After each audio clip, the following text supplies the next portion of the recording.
This is Sauce, and this is how I like to run Siren versus robots on OP8 difficulty in the Friendship Goulash. Today, going all green with corrosive Ruby, corrosive Anarchist, which I prefer over the Infinity, and I'll go into detail why later. Corrosive Pimpernel because it rips robots to pieces, and a Norfleet just in case I have to get up from the ground.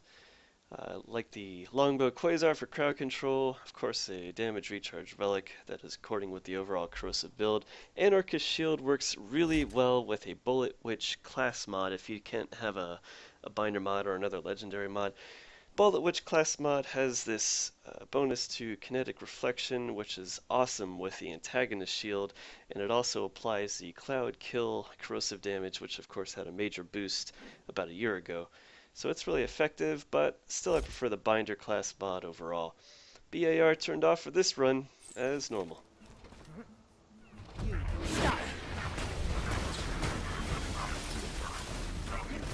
So right away we can see that the Pimpernel just does huge damage, especially to robots, partly because they have the critical hitbox in the hip area, and when the extra pellets reflect after the initial hit, they often will hit the critical spots in the eye and the shoulder area of the robot as well. I usually like to take a break from shooting the thing I have in a phase lock if a surveyor bot will come up beside it. You want to get those surveyor bots any opportunity you get, especially if you slag. Usually one Pimpernel shot will take out a surveyor bot. I love the Anarchist pistol, and I prefer it to the Infinity in most cases because it remains accurate at long range, whereas the Infinity will miss a majority of its shots necessarily due to that annoying figure 8 pattern, and thus the Anarchist does more damage on average. Sure, you have to reload the Anarchist, but it does so in such a short time that you barely take a break from shooting, even with the VAR turned off.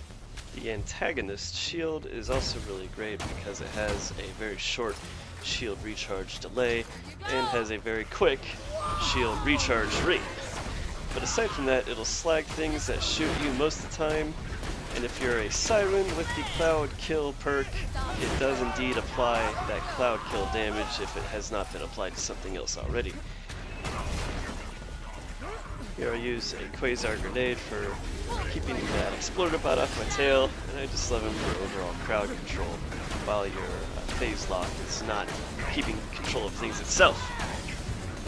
After trying out several corrosive weapons of various types, these are my favorite to run as a Siren when fighting robots.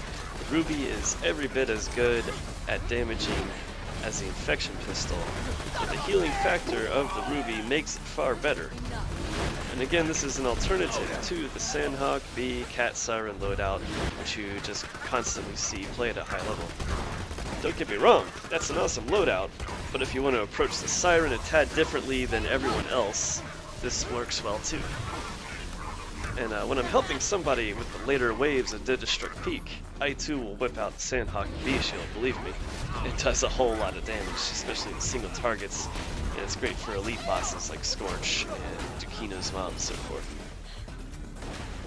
However, if you're casually going through the game with maybe a team of other people, and you want to give them a chance to shoot things too, then this loadout works very, very well.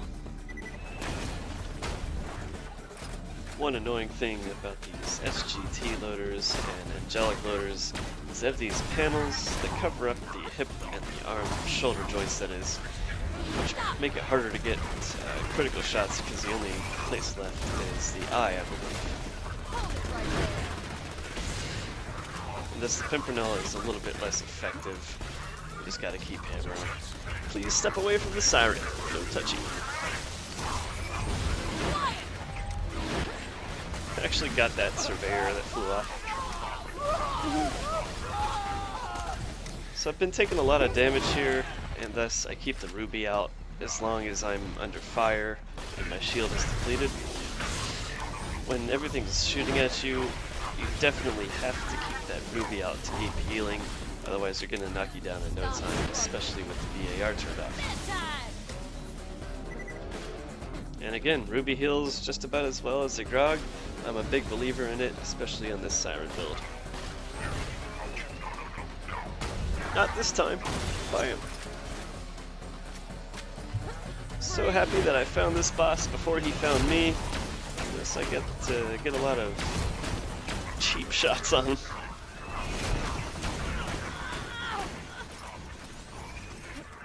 Ah! Almost got me.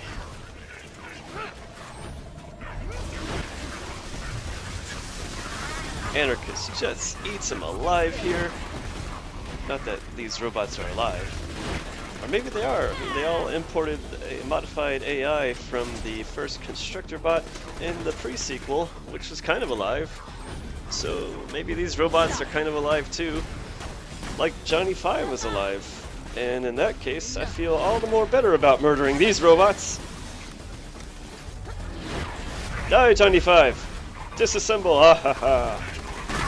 And I suppose, just as Johnny 5 uses remote control airplanes in the second movie, so do these loaders use remote control surveyor bots to defend themselves.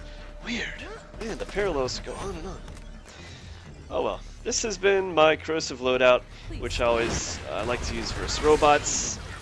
If you're fighting flesh, just go all out fire. If you're fighting robots, just go all out corrosive. That's my advice on playing high-level Sirens.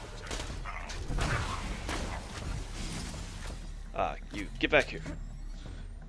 Yeah, you better run.